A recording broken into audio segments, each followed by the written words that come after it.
Après la Seconde Guerre mondiale et sous l'oppression du régime soviétique, le grand Rabbi Moshe Feinstein décide de partir s'installer aux États-Unis et plus précisément à New York pour y construire les fondements d'un vrai judaïsme et lutter contre l'émancipation et les courants libéraux et mensongers. Rapidement, tous reconnaissent son immense connaissance de la Torah et sa grande piété. Il est considéré comme l'un des plus grands décisionnaires de son temps. Quelques jours avant le jeûne de Tisha B'Av, le plus strict de l'année, qui commémore les plus grandes tragédies du peuple juif, voilà qu'un homme d'affaires connu de New York, Moses Miller, fait tout son possible pour obtenir une entrevue avec Rav Moshe Feinstein et il réussit. Cet homme était visiblement tendu et voilà la question qu'il a posée au Rav. « Cher Rav, la loi juive demande qu'on diminue notre business pendant les 9 premiers jours du mois de Av où nous nous trouvons actuellement. Le problème, c'est que j'ai une proposition d'affaires incroyable qui se présente à moi avec des non-juifs. Si je ne la saisis pas, c'est une énorme perte d'argent pour moi. Depuis plusieurs mois, je travaille sur la revente de bureaux bien placés qui peuvent me rapporter 220 000 $. Est-ce que c'est permis de faire ce rendez-vous ?» Le Rav lui répond que dans le cas qu'il décrit, c'est permis. Il peut conclure donc cette affaire. Moses Miller, l'homme d'affaires, est déjà beaucoup plus détendu par la réponse du Rav, mais pose une seconde question et il lui dit « Rav, puisque je vais rencontrer ces non-juifs, est-ce qu'il m'est permis de me raser la barbe avant l'entrevue pour avoir l'air plus présentable, plus attrayant, plus important ?» À cela, le Rav Moshe Feinstein répond que c'est strictement interdit. En effet, chez les séfarades, l'interdit de se raser ne commence que dans la semaine même où tombe Tisha B'Av.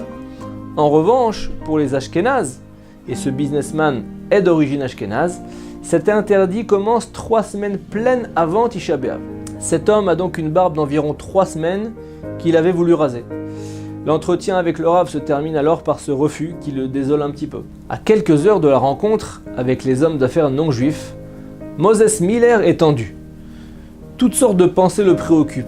Que vont-ils penser de moi avec cette barbe ? N'ai-je pas l'air d'un charlatan ? Vont-ils me prendre au sérieux ? La Torah peut-elle permettre d'anéantir autant de mois de travail ? Peut-être je me rase et ensuite avec l'argent gagné, je fais un don à la synagogue ? Le grand Rav Moshe Feinstein a-t-il vraiment compris ma question aussi, il se dit ? Bref, le mauvais penchant de M. Miller l'attaque de toutes parts et finalement, l'heure du rendez-vous approchant, l'homme finit par s'écouter lui-même et se rase la barbe. L'entretien entre les hommes d'affaires se déroule à merveille et voici qu'au moment de la signature de la vente des bureaux, les regards deviennent de plus en plus sérieux, les secrétaires apportent les dizaines de pages de contrats et soudain, les hommes d'affaires non juifs se retirent un petit peu pour discuter sans qu'on les entende. Apparemment, l'un des deux a un mauvais pressentiment et lorsqu'ils reviennent quelques minutes plus tard, l'un des deux demande alors à M. Miller « Dites-nous, cher monsieur, vous savez bien que la vente de ces bureaux est quelque peu onéreuse. On ne se connaît pas particulièrement en plus. Comment peut-on être certain que vous êtes un homme droit et digne de confiance ?» M. Miller répond alors « Oui, je peux vous le dire, je suis juif et les gens de mon peuple sont connus pour être des gens droits et dignes de confiance. Renseignez-vous également dans ma communauté. » L'un des acheteurs lui demande alors « Mais si vous êtes juif, alors pourquoi on ne voit sur vous aucun poil de barbe qui pousse? Ne vous est-il pas interdit de vous raser aujourd'hui ?» Un silence lourd s'installe dans la salle.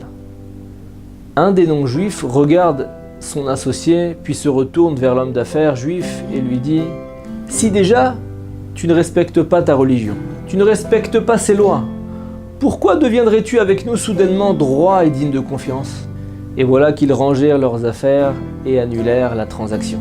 Faire du business sans respecter la voie de la Torah et de ses rabbanim, ne serait-ce pas comme avoir une poche trouée? À bon entendeur et Shabbat Shalom.